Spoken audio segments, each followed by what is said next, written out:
Hello friends, आज हम HTML के क्लास 8 को करेंगे। पिछली क्लास में हमने क्लास 7 में ऑर्डर्ड लिस्ट और अनऑर्डर्ड लिस्ट को देखा था, एट्रीब्यूट के बारे में भी समझा था। आज क्लास 8 में हम anchor tag, image tag, video tag और आईफ्रेम टैग को बिल्कुल डिटेल में समझेंगे। इस वीडियो के बाद आपको कभी इन टैग्स में कोई परेशानी नहीं होगी। अगर आपने पिछली वीडियोज़ नहीं देखी है तो आप देख सकते हो इस चैनल पर जा करके इस प्लेलिस्ट में, उसमें मैंने इन सारे कॉन्सेप्ट्स को डिटेल में बताया है। तो चलिए क्लास 8 को शुरू करते हैं एंकर टैग के साथ। सबसे पहले ये क्लास 7 का कोड है जिसमें मैंने ऑर्डर लिस्ट और अनऑर्डर लिस्ट को बताया था। अब क्लास 8 के लिए मैं एक फ़ोल्डर बनाता हूँ, HTML क्लास 8।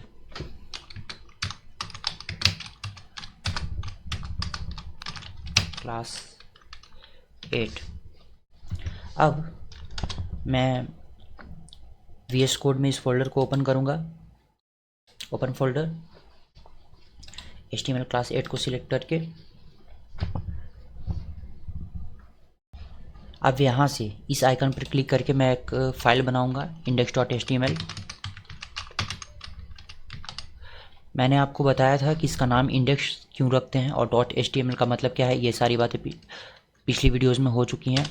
तो अब मैं यहाँ एक बॉयलर प्लेट कोड जनरेट कराऊँगा एक एमेट को यूज करके। एमेट क्या है, बॉयलर प्लेट कोड क्या है, ये सारी बातें भी पहले बता चुका हूँ मैं। यहाँ मैं टाइटल दूंगा HTML क्लास 8, HTML क्लास 8 और यहाँ हेडिंग दूंगा concept of anchor tag, ING tag, VID video tag और आईफ्रेम टैग।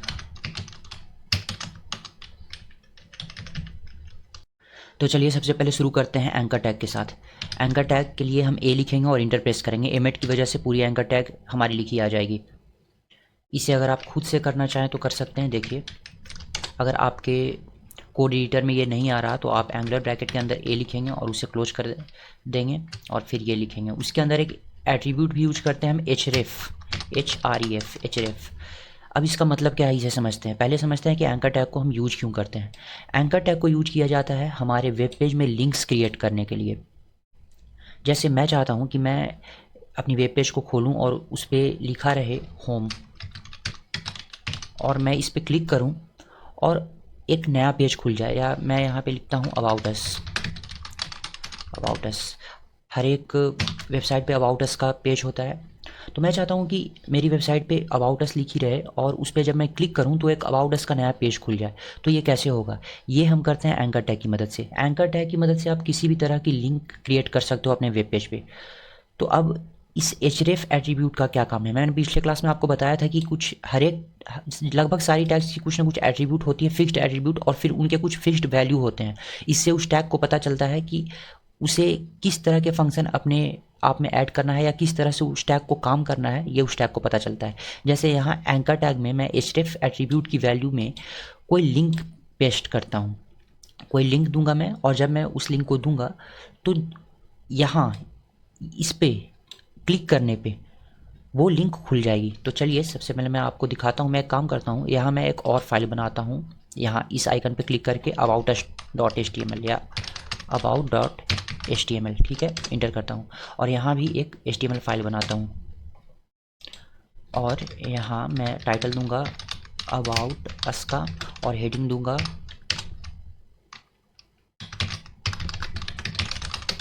About us.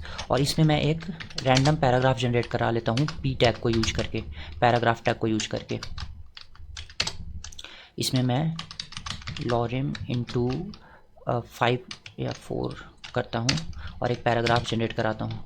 अब देखिए, मैंने यहाँ एक about.html का पेज बनाया है और इसे मैं index.html में लिंक करना चाहता हूँ, ठीक है। मैं यहाँ पे अबाउट अस लिख रहा हूँ और ये जो अबाउट अस है वो शो होगी मेरी वेब पेज पे। तो जैसे मैं इसे सेव करता हूँ और इस फोल्डर में जाऊँगा, क्योंकि मैंने इसी फोल्डर में index.html बनाई है, तो index.html पर मैं क्लिक करता हूँ अभी फ़िलहाल के लिए। तो ये जो index.html है वो हमारा होम पेज है, ये खुल गया। अब आप यहाँ ध्यान से देखो, मैं इसे बड़ा करता हूँ। ये हमने हेडिंग दी थी concept of anchor tag, image tag, video tag and iframe tag, और यहाँ अबाउट अस है, आप देख रहे हो। ये अबाउट अस ये क्या है, ये जो हमने यहाँ पे नाम दिया था ये वो नाम है। इसके जगह पर मैं दे देता हूँ अबाउट आर कंपनी और इसे सेव करता हूँ। तो और यहाँ जा कर के रिफ्रेश करूँगा तो अबाउट आर कंपनी आ जाएगी लिखी हुई। अब मैं चाहता हूँ कि जब मैं इस पर क्लिक करूँ तो अबाउट अस का एक पेज खुले, ये पेज खुले, ये जो हमने बनाया था इस पेज को about us about dot HTML जो हमने बनाया था जिसमें हमने ये पैराग्राफ लिखा था, मैं चाहता हूँ कि वो पेज खुल जाए इस लिंक पे क्लिक करने पे। तो वो हम कैसे करेंगे, अभी मैं इस पर क्लिक करके दिखाता हूँ। कुछ नहीं हो रहा, आप देख रहे हो मैं क्लिक कर रहा हूँ और कुछ नहीं हो रहा, पर मैं चाहता हूँ कि वो पेज खुले। तो इसके लिए मैं क्या करूँगा, इसके लिए मैं यहाँ index.html में ये जो href एट्रीब्यूट है उसकी वैल्यू में ये जो अबाउट अस डॉट HTML है, अबाउट डॉट HTML इसका लिंक पेस्ट करूँगा। तो इसके लिए मैं क्या करूँगा, ये दोनों क्योंकि एक ही फोल्डर में है, index.html और about.html दोनों एक ही फोल्डर में है, तो मैं यहाँ डायरेक्ट लिखूँगा about.html। ठीक है, मैं सेव करूँगा, ब्राउज़र पे जाऊँगा, रिफ्रेश करूँगा और इस बार इस पर क्लिक करूँगा तो इस बार ओपन नहीं हुई ये फ़ोल्डर। एक सेकंड में फिर से देखता हूँ, इसकी ज़रूरत नहीं है हमें क्योंकि ये एक ही सेम ही फ़ोल्डर में है। ठीक है, मैं इसे सेव करता हूँ फिर से बैक करके। सेव किया मैंने, रिफ्रेश किया, इस बार ये about.html का पेज खुल गया। उम्मीद है आपको ये बात समझ में आई होगी, वैसे मैं इसे फिर से समझा रहा हूँ। देखो हुआ क्या, मैंने यहाँ एक नाम दिया है अबाउट आर कंपनी। अब ये जो नाम है वो हमारी वेब पेज पे इस तरह से शो होगी और ये एक लिंक है, आप देख रहे हो इसके नीचे अंडरलाइन, और जैसे ही मैं कर्सर को यहाँ ले जाता हूँ ये पॉइंटर के फॉर्म में बन जाती है। तो ये एक लिंक है। लिंक कैसे क्रिएट होती है, एंकर टैग की मदद से, इस ए टैग की मदद से। ठीक है, अब इस href एंकर टैग का एक एट्रीब्यूट है जिसमें हम कोई भी लिंक पेस्ट कर सकते हैं किसी भी चीज़ का, चाहे तो एक दूसरे पेज का भी लिंक क्रिएट करके और पेस्ट कर सकते हैं, जो मैं अभी करके फिर से दिखाऊंगा। तो यहाँ about.html मैंने लिखा, ये क्या है, ये about.html ये क्या है, ये एक फ़ाइल का नाम है, ये एक फ़ाइल का नाम है about.html जो हमने बनाई है, और इसे मैंने इसी फोल्डर में बनाया है जिसमें मैंने index.html बनाया है। तो मैंने डायरेक्टली इस एंकर टैग में, एंकर टैग के इस वैल्यू में, इस एट्रीब्यूट में, href में about.html वैल्यू को दे दिया। अब हुआ क्या कि इसे समझ में आया इस एंकर टैग को कि इस पे जब भी क्लिक किया जाएगा तो मुझे ये वाली पेज खोल देनी है। आप समझ रहे हो। इसी तरह से मान लो मैं यहाँ पे कोई और कोई और पेज बनाता हूँ। मैं यहाँ पे बनाता हूँ कॉन्टैक्ट अस का एक पेज, contact.html। ठीक है, मैं इसे सेव करता हूँ, एक बॉयलर प्लेट कोड जनरेट कराऊंगा, एक टाइटल दूंगा कॉन्टैक्ट अस का, एक हेडिंग दूंगा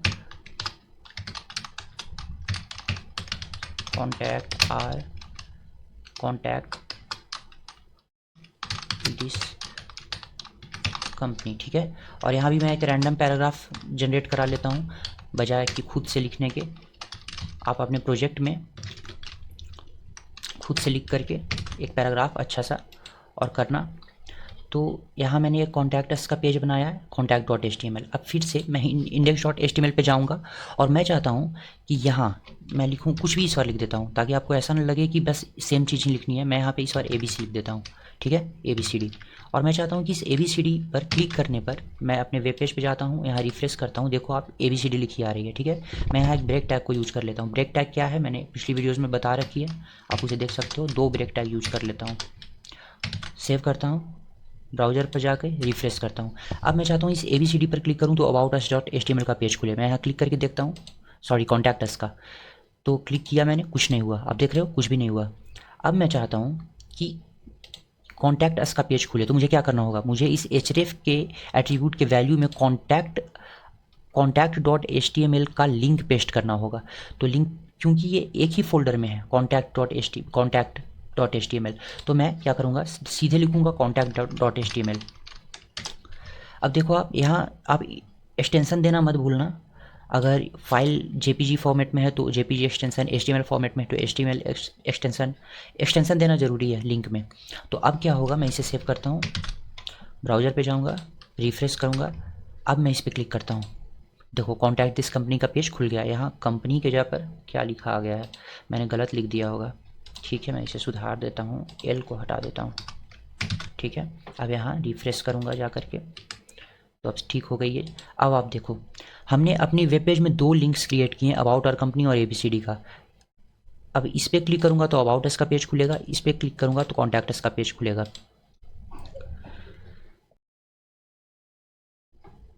तो अब तक आप समझ गए होंगे कि हम अपने वेब पेज में लिंक्स कैसे क्रिएट करते हैं और कैसे उसे क्लिकेबल बनाते हैं, ठीक है। अब मैं बताता हूँ आपको इमेज टैग के बारे में। यहाँ मैं लिखूँगा इमेज टैग, एक सेकंड। हाँ, मैं काम करता हूँ, यहाँ यहाँ एक डिव बना लेता हूँ, डिव, और इसमें मैं एक इमेज टैग लिखूँगा। मैं डिव टैग क्या है इसके बारे में मैंने आपको पिछली वीडियोज़ में बताया है। ये देखो, एक सेकंड मैं थोड़ा स्लो करता हूँ। यहाँ IMG लिखूँगा और इंटर प्रेस करूँगा तो इमेज टैग पूरा का पूरा हमारा लिखा आ जाएगा। अगर आपके कोड एडिटर में नहीं आ रहा तो आप खुद से इसे लिख सकते हो ऐसे, IMG, एक सेकंड, इसे एंगुलर ब्रैकेट का साइन, IMG ब्रैकेट क्लोज करोगे, बस इतना ही। इमेज टैग को क्लोज करने की ज़रूरत नहीं होती, जैसे ब्रेक टैग और HR टैग को क्लोज करने की ज़रूरत नहीं होती। अब आप देखो इमेज टैग में यहाँ आप देख सकते हो 2 एट्रीब्यूट्स का यूज किया गया है, SRC और ऑल्ट। तो आप इसे अपने टैग में अगर लिखा नहीं आ रहा आपके कोड एडिटर में तो खुद से बना सकते हो, SRC और ऑल्ट, ठीक है। अब इसके अंदर वैल्यू पेस्ट करोगे, इसे मैं एक को हटा देता हूँ, एक को ही रखता हूँ। तो SRC के अंदर क्या पेस्ट होता है, मतलब SRC एट्रीब्यूट का वैल्यू क्या होगा। जैसे हम यहाँ href एट्रीब्यूट की वैल्यू में एक लिंक डाल रहे थे, वैसे ही SRC में भी एक लिंक पेस्ट करेंगे। फ़र्क बस इतना होगा कि यहाँ SRC में एक इमेज का लिंक पेस्ट करेंगे। तो अब मैं यहाँ मैंने एक इमेज ऑलरेडी बना करके रखी है, मतलब ये मेरी इमेज है इस इमेज फ़ोल्डर में। तो इस इमेज फ़ोल्डर में मैंने जो इमेज रखी है उसका लिंक दूंगा यहाँ पे। तो कैसे दूंगा, ध्यान से देखना मैं क्या करता हूँ। यहाँ पे जो भी मैं बताने वाला हूँ उसे बहुत ही ध्यान से सुनना और समझना, ये बहुत काम आएगा, आप चाहे कोई भी प्रोजेक्ट बना रहे हो। देखो, ये HTML क्लास 8 में हमारी ये फाइल है index.html। मैं एक बार बैक कर रहा हूँ, उसके बाद इमेजेस फोल्डर है, इस पर डबल क्लिक कर रहा हूँ, उसके बाद इमेज 1 है, IMG1 नाम से हमारी एक इमेज है। तो अब मुझे लिंक पेस्ट करना है ना, इस SRC में इस इमेज का लिंक पेस्ट करना है। पर पिछली बार जब हमने aboutus.html यहाँ पे लिंक डाला था तो वो तो उसी पेज में, उसी फोल्डर में थी। जैसे यहाँ क्लास 8 फोल्डर में ही index.html भी था और aboutus.html भी। तो index.html में हम लिंक पेस्ट कर रहे थे तो डायरेक्ट हमने about.html लिख दिया था। पर इस बार सेम फोल्डर में नहीं है, इस index.html फोल्डर में इमेज हमारी नहीं है, हमें एक बार बैक करना पड़ रहा है, फिर इमेज फोल्डर पे जाते हैं, उसके बाद है। तो इसे कैसे लिखेंगे ये समझना, ये बहुत ज़रूरी है। मैं इस पे जोड़ इसलिए डाल रहा हूँ क्योंकि ये सच में बहुत ज़रूरी है, और अगर मैं इसे अभी नहीं बताता हूँ तो शायद ही आपको किसी और वीडियो में ये कॉन्सेप्ट मिले।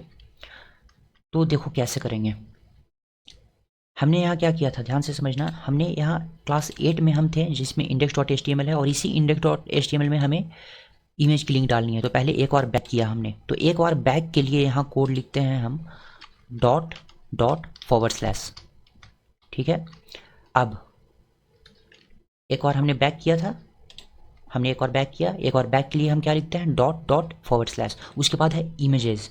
तो अब इमेजेस लिखेंगे हम यहाँ IMAGES, इमेजेस, ठीक है। अब इमेजेस लिखने के बाद हम इमेजेस फोल्डर पे चले गए। अब हम चाहते हैं कि इस IMG1 को लिखें, तो IMG1 मैं यहाँ लिख दूंगा। तो आप क्या लिखेंगे, हम IMG1 और .jpg, जो भी आपकी इमेज की एक्सटेंशन है आप वही एक्सटेंशन लिखोगे। अगर आपकी इमेज की एक्सटेंशन .jpeg है तो आप JPEG लिखोगे, अगर .png है तो .png लिखोगे। इसके बाद अब इस ऑल्ट, अब ये लिंक हो गया पूरा का पूरा हमारा। इस इमेज टैग में हमने एक इमेज का लिंक डाल दिया, और अब मैं जब इसे सेव करूँगा तो ब्राउज़र पे जाऊँगा तो ये इमेज हमारी शो हो जाएगी। वैसे ये इमेज बहुत ही इनलार्ज्ड हो गई है, आप देख सकते हो, देख रहे हो ये इमेज। तो हम नहीं चाहते कि ये इमेज इतनी बड़ी हो, इसके लिए भी मैं बताऊंगा क्या करना है। पर पहले समझते हैं कि अब इसका क्या काम है, इस ऑल्ट का क्या काम है। तो देखो, मान लो आपने इमेज डाली लेकिन इमेज का लिंक गलत पेस्ट हो गया, तो कुछ तो शो होना चाहिए ना वेबसाइट पे कि क्या कुछ गलती हुआ है। तो मैं यहाँ पे उसके लिए हम ऑल्ट यूज करते हैं, ऑल्ट एट्रीब्यूट का। इसके लिए हम करेंगे क्या, इसमें कुछ लिख देंगे, जैसे मैं लिख देता हूँ oops समथिंग वेंट रॉन्ग, ठीक है। या ये बहुत बड़ी हो गई है, मैं ये नहीं लिखता हूँ, मैं सिर्फ लिख देता हूँ एरर, एरर, ठीक है। तो अब अगर ये इमेज किसी तरह से लोड नहीं हो पाई तो ये लिखा आ जाएगा हमारी वेबसाइट पे, ठीक है। जैसे मैं करके दिखाता हूँ, मैं JPG के बाद जेड लिख देता हूँ। अब तो ये सही लिंक नहीं है, तो मैं इसे सेव करता हूँ, ब्राउज़र पे जाता हूँ, रिफ़्रेश करता हूँ, देखो अब एरर लिखा आ गया। यहाँ पे जो हमने ऑल्ट में लिखा था वही लिखा है। जैसे मैं अगर यहाँ पे ऑल्ट में लिख दूँ XYZ, ठीक है। तो अब मैं जब ब्राउज़र पे जाऊँगा और इमेज लोड नहीं होगी, रिफ़्रेश करूँगा तो यहाँ XYZ लिखा आएगा। तो ऑल्ट एट्रीब्यूट का ये यूज है, SRC एट्रीब्यूट का ये यूज है। अब मैं इसे फिर से ठीक कर देता हूँ, ओ सॉरी, चलो कोई बात नहीं, इसे मैंने फिर से ठीक कर दिया। अब इसे सेव किया मैंने, ब्राउज़र पे जाता हूँ, रिफ़्रेश करता हूँ, हमारी इमेज आ गई, ठीक है। पर ये बहुत बड़ी आई है, मैं चाहता हूँ कि ये इमेज इतनी बड़ी ना आए, ये छोटी आए। तो इसके लिए एक और एट्रीब्यूट मैं यूज करूँगा, विड्थ। यहाँ जाऊँगा और WIDTH विड्थ एट्रीब्यूट यूज करूँगा, और यहाँ पे कोई भी आप विड्थ दे सकते हो, जितनी भी बड़ी आपको इमेज चाहिए। ध्यान रहे विड्थ और हाइट दोनों मत देना, क्योंकि आप चाहो तो यहाँ पे हाइट भी दे सकते हो, पर मत देना। ऐसा इसलिए क्योंकि फिर आपकी इमेज की जो रेशियो है वो बिगड़ जाएगी। अगर आप सिर्फ विड्थ देते हो तो हाइट वो अपने अकॉर्डिंग, इमेज के अकॉर्डिंग खुद ब खुद सेट कर देता है। तो या तो सिर्फ विड्थ दो या सिर्फ हाइट दो। अगर दोनों दोगे तो फिर आपको दोनों उसी रेशियो में देना होगा, नहीं तो जो इमेज की जो एक्चुअल रेशियो है वो बिगड़ जाएगी। तो मैं यहाँ विड्थ देता हूँ 400, बस 400 ही लिखता हूँ। यहाँ जाऊँगा, रिफ़्रेश करूँगा, अब हमारी ये वीडियो सॉरी इमेज बिल्कुल परफेक्ट साइज़ में आ रही है। पर ये अभी भी मुझे थोड़ी बड़ी लग रही है, तो मैं इसे थोड़ा, एक सेकंड, ये बड़ी नहीं है, मैंने वेबसाइट को इनलार्ज कर रखा है इसलिए ये बड़ी नज़र आ रही है। देखो इमेज की एक्चुअल साइज़ यही है। और ये जो इमेज आप देख रहे हो, ये इमेज कोई मैंने कहीं से डाउनलोड नहीं की है, मैंने इस इमेज को खुद अपने ही फ़ोन से खींचा है। तो आप मुझे बताना कि ये इमेज कैसी है।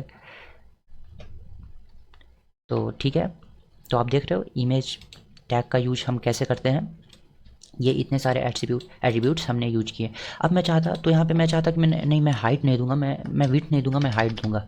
तो चलो हाइट देते हैं, क्या है हाइट, और हाइट इस बार मैं देता हूँ 200। ये पिक्सल में वैल्यू जाती है, जिसके बारे में आप आगे पढ़ोगे। तो आपने देखा कुछ चेंज हुआ, इस बार इसकी हाइट हो गई उतनी, और विड्थ ने ऑटोमेटिक एडजस्ट कर लिया। तो इस तरह से आप हाइट या विड्थ दे सकते हो, चाहो तो दोनों भी दे सकते हो, मैं दे करके दिखाता हूँ। लेकिन इससे आपकी इमेज की जो रेशियो है, जो एक्चुअल रेशियो है, वो बिगड़ जाएगी। मैं इसे सेव करता हूँ, देखा आपने बिगड़ गई है एक्चुअल रेशियो इसकी। ऐसा इसलिए हुआ क्योंकि मैं हमने हाइट और विड्थ दोनों दे तो दिया, लेकिन इमेज की एक्चुअल हाइट और विड्थ वही नहीं थी। तो इसलिए मैं कह रहा हूँ कि दोनों में से कोई एक ही देना। तो चलो मैं इसे अभी के लिए हटा देता हूँ। चलो, तो आज एंकर टैग हो गया, इमेज टैग हो गया। आपने इतना ही नहीं, एंकर टैग को कैसे क्लिकेबल, किसी भी लिंक को कैसे क्लिकेबल बनाना है ये सीखा, और इमेज टैग से कैसे अपनी वेबसाइट पे इमेज डालना है वो भी सीख लिया। अब हम सीखते हैं वीडियो टैग के बारे में। मुझे लगता है आपको आज के क्लास में काफ़ी मज़ा आ रहा होगा, और अगर नहीं आ रहा तो आप बताओ मुझे, मैं इसे और इंटरेस्टिंग बनाने की कोशिश करूँगा। चलो, तो वीडियो टैग के बारे में सीखते हैं। इसके लिए हम लिखेंगे VIDEO, वीडियो, और बस इंटरप्रेस करेंगे और कुछ नहीं। तो ये वीडियो लिखी हुई, वीडियो का ओपनिंग टैग ये, एक सेकंड, क्लोजिंग टैग ये, और एट्रीब्यूट ये सारा लिखा हुआ खुद ब खुद आ जाएगा। आपको बस वीडियो लिख करके इंटरप्रेस करना है। अगर आप ये कोड एडिटर यूज कर रहे हो तो, और नहीं आता तो जैसा कि मैंने आपको हर बार बताया है, आप खुद से इसे लिख लेना, एंगुलर ब्रैकेट के अंदर वीडियो लिखना और एंगुलर ब्रैकेट क्लोज कर देना, और फिर एक क्लोजिंग टैग लिखना उसी तरह से, बस इसमें एक फॉरवर्ड स्लैश लगा देना। तो ये वीडियो टैग ओपन हो गई, ये वीडियो टैग क्लोज हो गई, ठीक है। अब इसके अंदर आपको एक एट्रीब्यूट यूज करना है, SRC, ठीक है। और इस SRC के अंदर क्या करना है, एक वीडियो का लिंक पेस्ट करना है। जैसे हमने यहाँ एक वीडियो का लिंक पेस्ट किया था, आप देख रहे हो, सॉरी, एक इमेज का लिंक पेस्ट किया था यहाँ हमने, उसी तरह से यहाँ एक वीडियो का लिंक पेस्ट करना है। तो इस बार भी मैं एक खुद की वीडियो को ही, यहाँ इस वीडियो को मैं लाता हूँ, तो इसके लिए भी हम वही करेंगे। सबसे पहले देखो ध्यान से इसे समझना, ये हमारी वीडियो है कहाँ, हम पहले अभी कहाँ हैं, हम हैं इस index.html पे, ठीक है। इससे एक फ़ोल्डर बैक हमें जाना है, उसके बाद जाना है इमेजेस पे, और उसके बाद इस वीडियो पे जाना है, vid1 पे। तो हम वैसा ही प्रोसेस करेंगे। अभी हम इस index.html पे एक फ़ोल्डर पहले पीछे जाते हैं, तो एक फ़ोल्डर पीछे जाने के लिए क्या करेंगे हम, डॉट/, ठीक है। अब उसके बाद हम जाएंगे इमेजेस फ़ोल्डर पे जाएंगे, और उसके बाद vid1 हमारी वीडियो का नाम है, तो vid1 देंगे, एंटर प्रेस करेंगे। और इसे मैं एक सेकंड, एक और बात, ये भी इनलार्ज आएगी, तो इसके लिए भी हम विड्थ दे देते हैं 200 या 300 देना ज़्यादा अच्छा होगा, 300 पिक्सल्स, ठीक है। इसे मैं सेव करूँगा, ब्राउज़र पे जाऊँगा, रिफ्रेश करूँगा, वीडियो आ गई। आप देख रहे हो ये मेरी HTML की क्लास 2 की वीडियो है, पर अभी आप देखो तो ये प्ले नहीं हो रहा है ना, आप देख सकते हो ये प्ले नहीं हो रहा। तो इसके लिए हम एक और एट्रीब्यूट यूज करेंगे यहाँ, कंट्रोल्स, बस इसमें और कुछ नहीं देना, इसमें कोई वैल्यू नहीं देनी हमें, और रिफ्रेश करेंगे। तो अब आप देख सकते हो सिर्फ एक वर्ड लिखने की वजह से इतना सब कुछ आ गया, आप देख रहे हो, हमने ज़्यादा कुछ नहीं किया। अभी आप, जब मैंने ये कंट्रोल्स नहीं लिखा था तो कुछ कोई प्ले करने का ऑप्शन, स्टॉप करने का ऑप्शन कुछ भी नहीं आ रहा था, पर सिर्फ ये कंट्रोल्स लिखने की वजह से यहाँ इतना सब कुछ आ गया। अब मैं चाहूँ तो इसे प्ले कर सकता हूँ। मैंने ये जो साउंड है वो म्यूट करके रखा है ताकि परेशानी ना हो, पर आप देख सकते हो यहाँ पे इसमें थोड़ा हेलो बढ़ा फ्रेंड्स, सकता तो हूँ। आज हम आप देख सकते हो सीखेंगे यहाँ कि पे वीडियो प्ले विजुअल होने स्टूडियो लगी है, कोड को डाउनलोड आप कैसे देख रहे हो, करते हैं। और ठीक है। तो अब मैंने देखा सिर्फ ये कंट्रोल्स वर्ड लिखने की वजह से हमारी जो वीडियो है वो यहाँ इतने सारे कंट्रोल्स आ गए हैं। हम यहाँ इसे प्ले कर सकते हैं, पाउज कर सकते हैं, म्यूट कर सकते हैं, इसे फुल स्क्रीन में कर सकते हैं, इसे प्लेबैक पे डाल सकते हैं, यहाँ प्लेबैक स्पीड, यहाँ स्पीड इंक्रीज कर सकते हैं। तो ये था हमारा वीडियो टैग। अब हम सीखेंगे आई फ्रेम टैग के बारे में। आई फ्रेम टैग देखो, आई फ्रेम टैग यहाँ मैं, देखिए अब आई फ्रेम टैग यूज नहीं होती है ज़्यादातर केसेस में, अब शायद ही कोई आई फ्रेम टैग यूज करता हो, पर मैं इसे फिर भी बताता हूँ। आई फ्रेम टैग में होता क्या है, ये आई फ्रेम टैग सबसे पहले ये समझते हैं। यूट्यूब पे जब भी कोई इंसान वीडियो अपलोड कर रहा होता है तो उसे एक ऑप्शन मिलता है अलाउ एम्बेडिंग का। अगर उसने अलाउ एम्बेडिंग में येस किया है तो इसका मतलब है कि आप उसकी वीडियो को अपनी वेबसाइट पे शो कर सकते हो। अगर उसने नो किया है तो आप नहीं शो कर सकते हो, पर अगर उसने अलाउ एम्बेडिंग में येस किया है तो उसकी वेबसाइट को आप उसकी वीडियो को आप अपनी वेबसाइट पे कैसे शो करोगे, इस आई फ्रेम टैग की मदद से शो करोगे। आई फ्रेम टैग में आप आई फ्रेम लिखते हो और उसके अंदर SRC के अंदर उस यूट्यूब वीडियो की लिंक पेस्ट कर सकते हो। तो जैसे ही आप उस यूट्यूब वीडियो की लिंक इस SRC के अंदर पेस्ट करते हो तो वो जो वीडियो है वो इसमें आपकी वेबसाइट में शो होने लगती है। तो ये यूज है आई फ्रेम टैग का। मैं यहाँ इसे कर करके नहीं दिखा रहा, वैसे आप चाहो तो ये बिल्कुल वीडियो टैग की जैसा ही है। वीडियो टैग में जैसे आपने एक लिंक पेस्ट किया था, ये और आसान है। यूट्यूब पे जाओगे आप, उसमें शेयर पे क्लिक करोगे, लिंक कॉपी करोगे और यहाँ SRC के जगह पर पेस्ट कर दोगे, तो ये सेव करने के बाद इसे आप अपनी वेब पेज पे देख सकते हो उस वीडियो को। पर ऐसा तभी होगा जब उस वीडियो में जो जिसने भी वीडियो बनाई है उसने अलाउ एम्बेडिंग किया हो, यानी जब उसने यूट्यूब पे वीडियो अपलोड जब वो कर रहा हो तो उसने अगर अलाउ एम्बेडिंग पे क्लिक किया है तभी आप उसकी वीडियो पे उसकी वीडियो को अपनी वेबसाइट पे शो कर सकते हो। ज़्यादातर क्रिएटर्स जो होते हैं वो अपनी वीडियो में अलाउ एम्बेडिंग को ऑफ़ किए रहते हैं, तो आप उनकी वीडियो को अपनी वेबसाइट पे शो नहीं कर पाओगे। इसलिए मैं नहीं इसे करके दिखा रहा, क्योंकि बहुत सारी वीडियोज़ में अलाउ एम्बेडिंग ऑफ होगा तो मुझे बहुत सारे हिट एंड ट्राई करने पड़ेंगे उसे शो करने के लिए। तो आई फ्रेम टैग का यही यूज़ था। तो आज आपने क्या क्या देखा, anchor tag, image tag, video tag, iframe tag. इसके अलावा आपने एक बहुत इंपॉर्टेंट कॉन्सेप्ट को समझा कि हम एक फ़ोल्डर पीछे कैसे जाते हैं। अपनी index.html फ़ोल्डर्स में अगर हमें कोई लिंक पेस्ट करना हो और उससे एक फ़ोल्डर पीछे जाना हो तो हम डॉट// यूज करते हैं।